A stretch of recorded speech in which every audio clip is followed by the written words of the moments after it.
같이 기도했으면 좋겠어요. 삶으로 믿음을 보이는 게 쉽지 않죠. 하나님 말씀에 순종하는 게 결코 쉬운 일은 아니에요.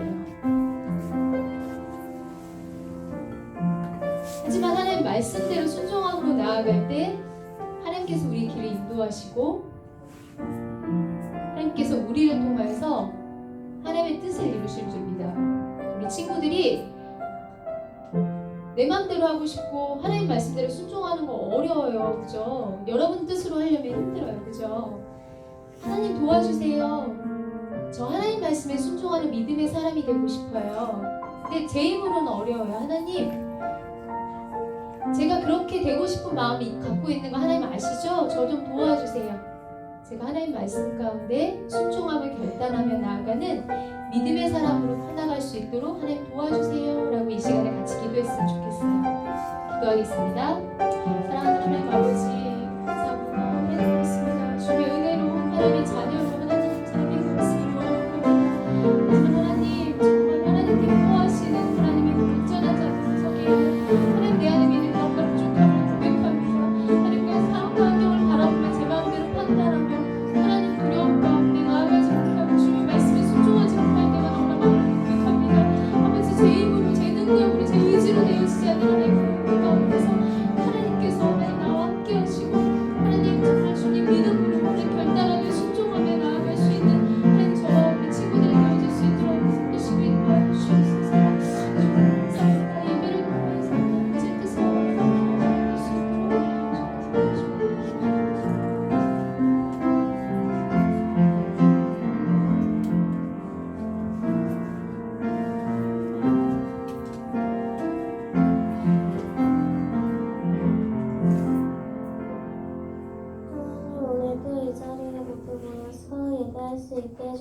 감사합니다.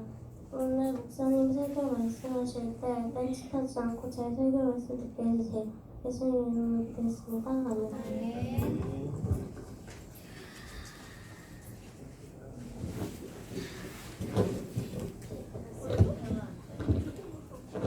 자, 안녕하세요 여러분.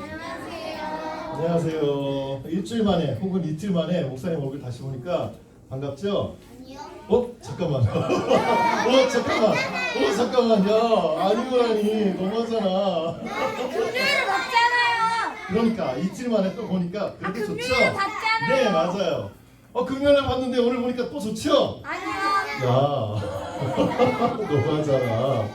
자, 오늘 우리 목사님, 우리 친구들 이틀 만에 혹은 일주일 만에 봐서 너무 반가운데, 그런데 정말 오랜만에 오랜만에 본 너무 반가운 얼굴들이 있어요. 자, 누굴까요? 누구 뒤에 앉은 저 희연이. 아, 희연아, 너무 보고 싶었어 그동안. 나의 마음이. 자, 그리고 오늘 정말 오랜만에 온 또 다른 친구가 있어요. 자, 여기 저 뒤에 은희 옆에 앉은 은희의 사촌 언니, 이름이 바로 솔지라고 합니다. 솔지. 안녕하세요 솔지. 안녕. 솔지는 아주 몇 년 전부터 한 1년에 한 번 정도 은희네 집에 놀러 올 때마다 이렇게 우리 선한교회 유초등부에 와서 같이 예배를 드렸어요. 대전에서 논산에서도 예배를 드리지만은 친척집에 잠깐 왔을 때는 우리 교회에 나와서 같이 예배를 드리는데, 이때까지 한 4번 봤나요? 그런데 볼 때마다 쑥쑥 자라가고 있는 모습들이 정말 되게 예쁜 것 같아요. 자, 이렇게 만나서 되게 반가워요 여러분. 그런데 여러분, 목사님이 이렇게 일주일 만에 혹은 오랜만에 여러분 만나도 이렇게 반가운데, 우리 엄마 아빠가 멀리 여행을 한 진짜 1개월 동안 어디 해외 여행을 갔다가 온다면은, 와, 우리 엄마 아빠랑 그렇게 오랫동안 떨어져 있다가 만나면은 얼마나 반가울까요? 그쵸? 연아야, 아빠가 중국 출장 갔다가 오랜만에 오시면 되게 반갑지? 그쵸? 맞아요. 되게 반가워요. 우리 하나님도 우리 친구들 얼굴 볼 때마다 굉장히 반가워하시고 기뻐하실 것 같아요. 자, 오늘은 목사님이 목사님 얘기를 한번 해주려고 해요. 목사님 살았던 동네에서 있었던 일이에요. 목사님 만났던 사람에 대한 이야기예요. 자, 어떤 이야기하면 옛날에 아주 먼 옛날에 한 10년이 아니라 11년 전쯤에 목사님이 네, 이렇게 살았던 적이 있었어요. 잘생겼죠? 야, 목사님 턱선이 이렇게 날려있던 적이 있었어. 야, 이때 목사님이 지금보다 몸무게가 한 15kg는 더 날씬했던. 네, 이때 목사님은 목사님 이때 20대 후반, 28이었나 27이었나 그랬어요. 정말 날렵한 몸매와 건강한 육신으로 열심히 일을 하고 지내다가, 자, 목사님 지금 근데 어디서 지금 이 사진을 찍었을까요? 미국 맞아요. 미국 어디? 스키는 아닌 것 같아. 우주 체험장. 반은 맞고 반은 틀려요. 우주는 맞는데 체험장은 아니야. 우주 어딜까? 우주센터. 진짜 우주는 아니고. 자, 우주센터 누구였어? 정답. 우주센터였어. 목사님이 휴스턴에 살았잖아요. 휴스턴에 나사라고 나사 스페이스 센터가 있어요. 실제로 이렇게 로켓이 전시돼 있어. 이 로켓은 세턴 5라고 해가지고 실제로 우리가 아는 그 아폴로 11호, 아폴로 13호 알죠? 그 로켓이 다 세턴 5 같은 기종이에요. 그런데 타보지는 못했어. 왜냐하면 이 세턴 5는 나사가 다음 비행기 스페이스 셔틀을 만드느라고 이 세턴 5 프로젝트를 폐기시켰어요. 그래서 마지막으로 남은 로켓 하나를 뒤에 엔진의 중요한 부분이나 앞에 컴퓨터는 쏙 빼고 그 로켓의 껍데기만 이렇게 나사에 휴스턴에 전시를 해놨어. 실물이야. 지금이라도 엔진 채우고 지금이라도 컴퓨터 앞에 집어넣으면 지금이라도 쏘아 올릴 수가 있어요. 자, 그런 스페이스 센터에서 하는 일은 이렇게 로켓을 쏘아 올리는 일은 아니에요. 로켓을 쏘아 올리는 거는 캘리포니아에 있는 또 다른 나사 센터에서 하고, 휴스턴에서는 쏘아 올리는 로켓을 전부 다 통제를 해요. 우주인들이랑 우주선에 타고 있는 우주 비행사들이랑 계속 통신을 하면서 여기는 휴스턴, 무슨 문제 있느냐? 혹시 여러분 영화 보면서 그 얘기 들어본 적 있나요? Houston, we have a problem. 그런 유명한 대사가 있어요. 아폴로 11호에서 영화에 보면은 그 대사가 나와요. 휴스턴, 우리가 문제가 생겼다. 왜냐하면 휴스턴이 이 모든 로켓을 통과하는 그런 센터이기 때문이에요. 휴스턴은 로켓만 조종하는 게 아니라 우주 비행사들의 훈련장이 있는 곳이에요. 전 세계에 있는 모든 우주 비행사들이 나사에 다 모여서 로켓으로 출발하기 전에 다 모여서 같이 훈련해요. 미국 비행사들만 훈련하는 게 아니라 러시아 비행사들도 훈련하고요. 러시아, 그쵸? 가가린 센터 거기서 훈련한 사람들이 나사 센터에 와서 같이 훈련해요. 왜냐하면 우주에서 우주 비행선들이 도킹을 해서 딱 만나면은 서로 간에 움직이는 법을 알아야 되잖아요. 그래서 모든 비행사들이 최종적으로는 나사에 와서 훈련을 다 같이 받고 올라가요. 근데 나사가 뭐예요?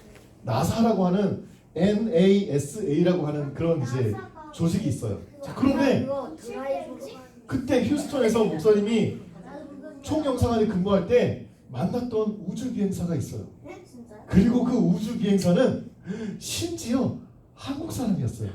와. 자, 고산 씨와 이소연 씨라고 하는 한국 사람 두 분이 있었어. 그리고 이 두 분이 휴스턴 총영사관에서 주최하는 그런 만찬이 있었어요. 우주 비행사를 환영하는 그런 파티에 오셨는데 그때 목사님도 가서 안녕하세요 그러고 인사하고 악수도 같이 한번 해봤어요. 목사님 그때 총영사관에서 일하고 있었거든. 친구가 있어요? 아, 그래 친구는 아니었어. 고사한 아저씨가 목사님보다 나이는 조금 더 많아요. 자, 그런데요, 이 우주 비행사가 되려면 어떻게 해야 될까요? 우주 비행사가 되려면 엄청나게 많은 시험을 통과해야 돼요. 이 고산 씨와 이소연 씨는요, 자그마치 3만 6천 명이 응시한 우주 비행사 응시에서 딱 2명이 선택됐어요. 그리고 나서 이 2명은 러시아에 있는 우리 한솔이가 잘 알고 있는 가가린 우주 비행센터, 러시아에 있는 우주 비행센터에서 열심히 훈련을 받고 그리고 최종적으로 나사에 와서 휴스턴에 와서 나사에서 다른 세계에 있는 모든 우주 비행사들과 함께 최종적으로 훈련을 받았어요. 2명이 다 우주에 갔느냐? 아니에요. 먼저는 고산 씨만 가기로 돼 있었어요. 성이 고고 이름이 산이에요. 자, 미스터 고산 씨만 우주 비행을 하기로 돼 있고 이소연 씨는 혹시나 고산 씨가 아프게 되면은 보조로 이제 비상으로 대기하고 있다가 아프게 되거나 못 가게 되면은 참여하기 위해서 함께 훈련한 보조 비행사였어요. 그런데 마지막 순간에 고산 씨가 러시아에 있는 우주 비행사 그 훈련장에서 훈련하다가 훈련 그 일지 하나를 자기가 깜빡하고 도서관에서 빌린 다음에 한국으로 보내는 택배 자기 이삿짐에다가 깜빡하고 넣어서 보내버린 거예요. 근데 엄청난 기밀은 아니었고 단지 우주 비행사들이 우주에 갔다가 한국으로 돌아왔을 때 어떻게 재활 훈련을 해야 되느냐, 어떻게 해야 무중력 상태에서 중력 상태로 적응을 빨리 할 수 있느냐, 그걸 담은 아주 작은 소책자였어요. 그런데 그게 러시아 우주 비행사 규정이 어긋나는 일이었어요. 그래서 휴스턴에서 마지막에 훈련을 받다가 청천벽력과 같은 소식을 들었어요. 러시아에서 얘기한 거예요. 우리는 저 규정을 어긴 고산 씨와는 같이 훈련할 수가 없습니다. 그래서 마지막으로 고산 씨가 탈락을 하고 이소연 씨가 우주 비행사가 돼서 우주에 갔다가 다시 돌아왔어요. 다시 돌아온 이후에 이소연 씨가 국회에서 같이 함께 기도하면서 간증을 한 적이 있어요. 내가 우주에 가서 지구를 봤는데 지구를 바라본 그 동그란 파란 구슬 같은 지구를 바라볼 때 그 감격을 저는 잊을 수가 없어요. 하나님께서 저를 이 자리까지 인도해 주시고 그런 일을 경험하게 해주신 것에 대해서 너무나 감사드려요라고 이소연 우주 비행사가 그렇게 고백을 했어요. 고산 씨가 아니라 이소연 씨가 다녀왔죠. 그런데 여러분, 우주 비행사가 되는 일도 굉장히 어려워요. 시험을 거쳐야 되고요, 참 많은 훈련을 거쳐야 되고요, 그 이후에도 이런저런 규정을 다 지켜야 되고요. 그렇게 해서 갔다 온 우주 비행사, 우와, 진짜 얼마나 대단한 일이고 얼마나 영광스러운 일이에요. 아직도 한국에서는 우주에 갔다 온 사람은 이소연 씨 한 분밖에 없어요. 자, 그런데 여러분, 우주 비행사가 되는 것도 이렇게 어렵고 이렇게 많은 시험을 거쳐야 되는데 온 세계의 만물을 지으신 하나님의 자녀가 되는 일은 대체 어떤 시험을 거쳐야 되고 어떤 자격이 있어야 하나님의 자녀가 되는 걸까요? 하나님께서는 하나님의 자녀가 되는 일에 바로 이 한 가지 조건이 있다라고 말씀하셨어요. 그게 뭘까요?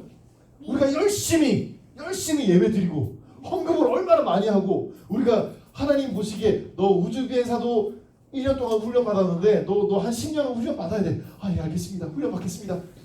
그렇게 해서 하나님의 자녀가 되는 게 아니라 하나님은 말씀하세요. 아니야. 너희가 나의 자녀가 되는 유일한 길은 내가 너희를 사랑해서 너희를 선택했고 너희를 내가 불렀기 때문에 너희는 나의 자녀가 될 수 있어 라고 말씀하셨어요. 우리가 무슨 자격이 있어서가 아니에요. 우리가 시험을 쳐서가 아니에요. 우리가 어떤 시험에 합격해서가 아니에요. 하나님이 우리를 부르셨기 때문에 우리는 하나님의 자녀가 될 수 있다라고 말씀하셨어요. 그런데 여러분, 하나님께서 부르셨어요. 만약에 예를 들어서 목사님이 연호를 불렀어요. 연호야 일로 와봐 그랬는데, 자, 그런데 연호가 이렇게 잘 나오면은 너무 감사하죠. 땡큐, 고마워요. 들어가 주세요. 그런데 지인아 잠깐 나와볼래? 라고 이렇게 지인이처럼 짠 건 아닌데 이렇게 목사님이 불렀는데 지인이가 하고 있으면은 목사님이랑 지인이랑 같이 할 수 있을까요? 네. 없을 거예요. 하나님이 우리를 부르시는 것이 우리가 하나님의 자녀가 되는 조건이에요. 그런데 하나님이 부르셨는데 우리가 그 앞에 하나님 앞에 나아가는지 혹은 나아가지 않는지 우리의 반응이 거기에 굉장한 중요한 일을 해요. 하나님께서 오늘 우리에게 말씀하세요.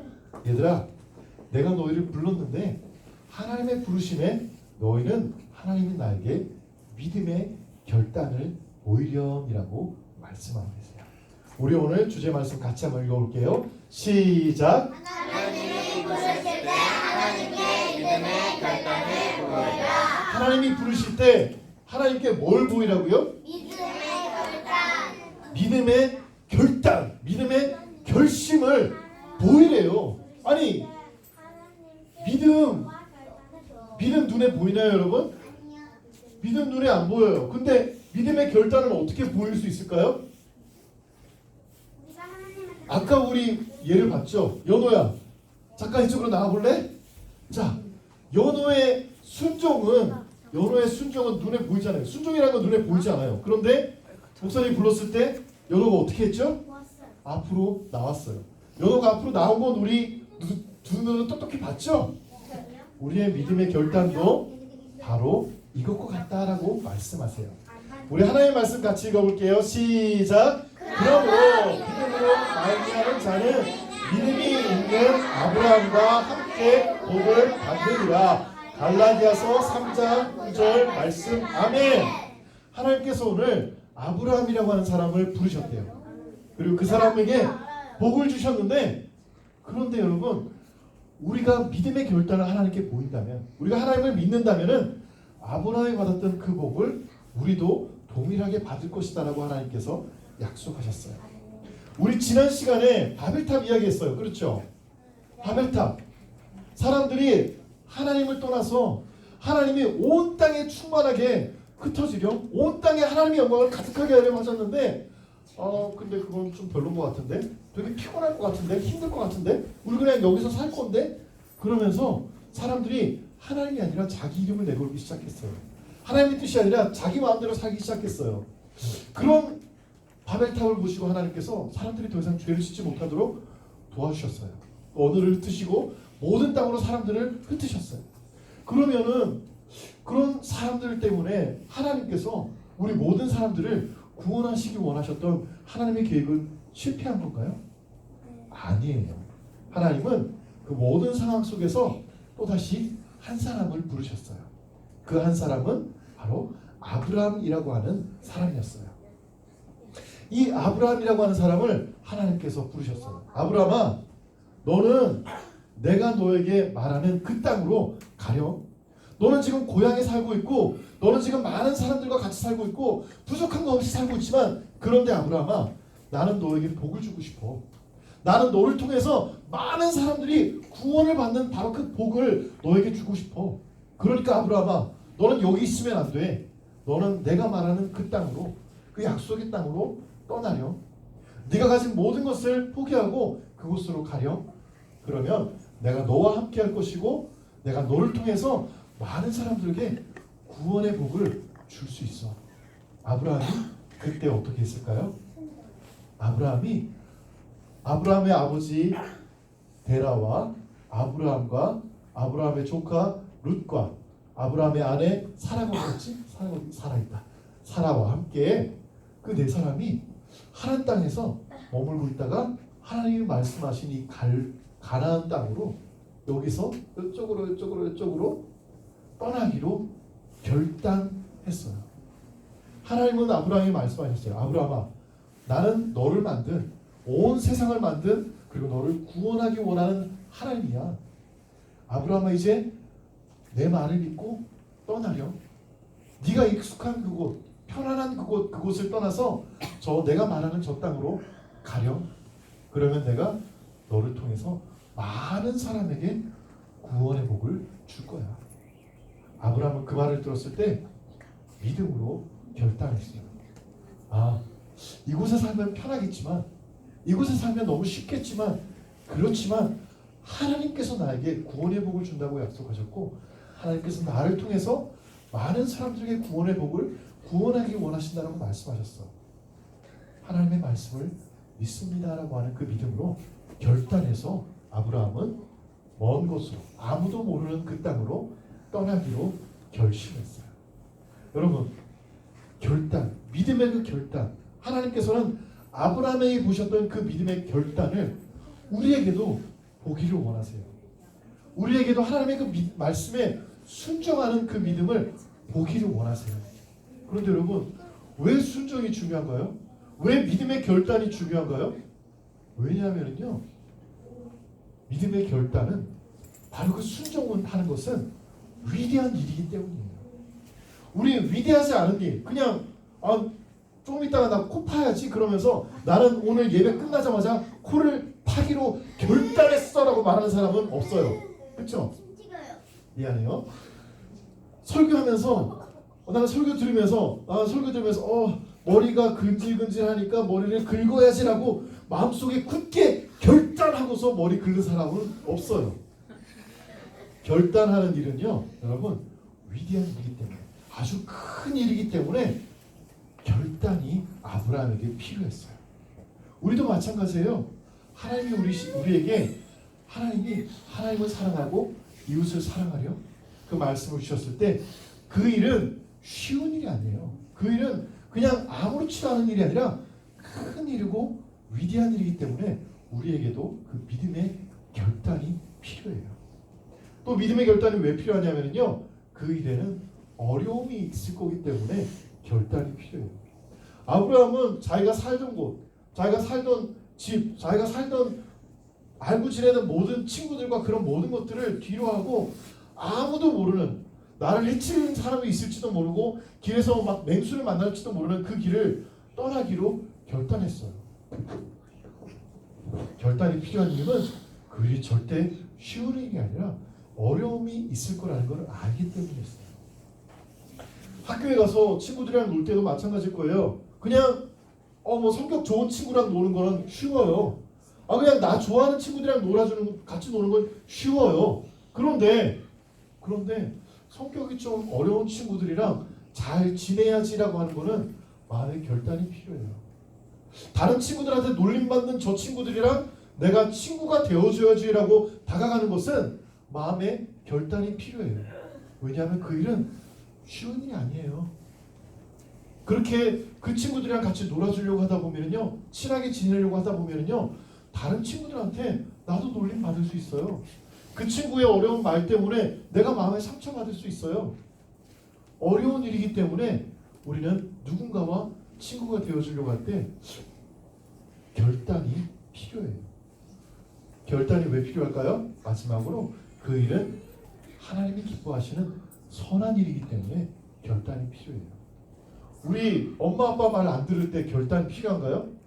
준비하고 있다가 엄마가 오늘 밥 먹으라고 하면은 난 안 먹으라고 말할 거야 라고 마음속에 굳게 다짐하고 결심하고서 앉아있다가 아무것도 안 하고 앉아있다가 엄마가 밥 먹으러 샥 그러나요? 아니에요.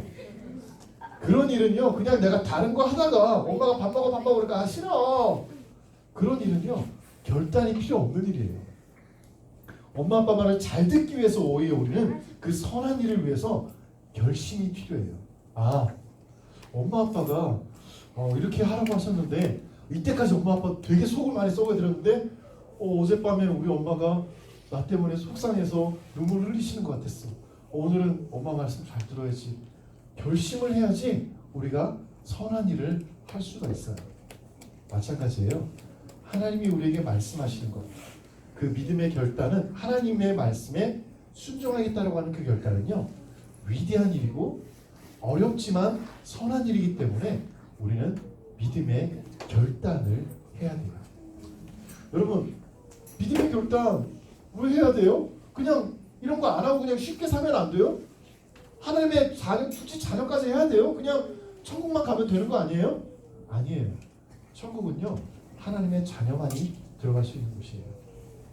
하나님 아는 사람이 들어가는 데가 아니에요. 하나님 그냥 건너서 아는 사람이 들어가는 데가 아니에요. 천국은 하나님의 자녀만이 들어갈 수 있는 곳이에요.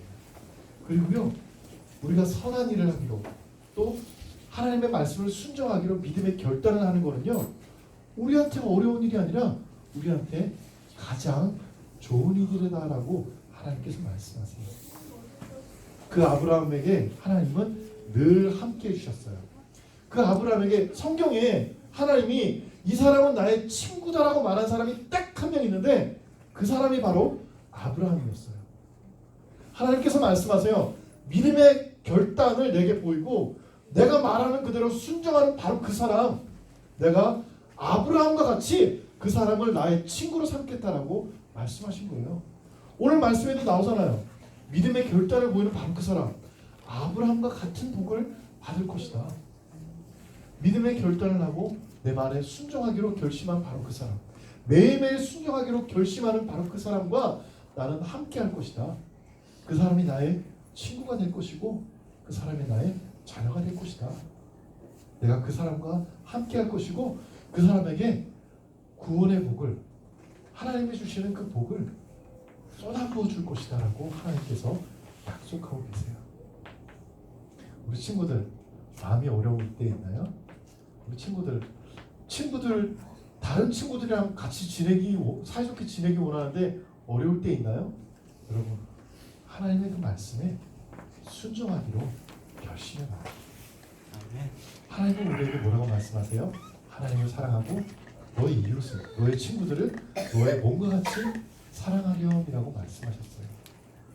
그 일은 위대한 일이에요. 사람들은 비웃을지 몰라도 하나님께서는 그 일을 할 때 그 믿음으로 그 말씀에 순종할 때 하나님께서는 기뻐하세요. 그 일은 쉽지는 않아요. 그렇지만 하나님께 영원히 기억되는 선한 일이에요. 우리 친구들 예수님처럼 하나님의 말씀에 믿음의 결단을 하는, 하나님께 순종하는 우리 모든 친구들이 되기를 바랍니다. 아멘. 하나님께서 그런 사람들에게 바로 그 사람이 나의 친구다라고 말씀하신다는 사실을 믿고 기억하기 바랍니다. 세상 친구들 같잖아요. 학기 끝나고 학년이 바뀌고 반이 바뀌고 짝이 바뀌면 금방 멀어지는 세상 친구들이 아니에요. 하나님은 어제나 오늘이나 영원토록 변하지 않으시는 신실하신, 믿을 수 있는 우리의 친구가 되실 거예요. 우리 그 하나님과 늘 함께하는 친구들이 되기를 바랍니다. 아멘.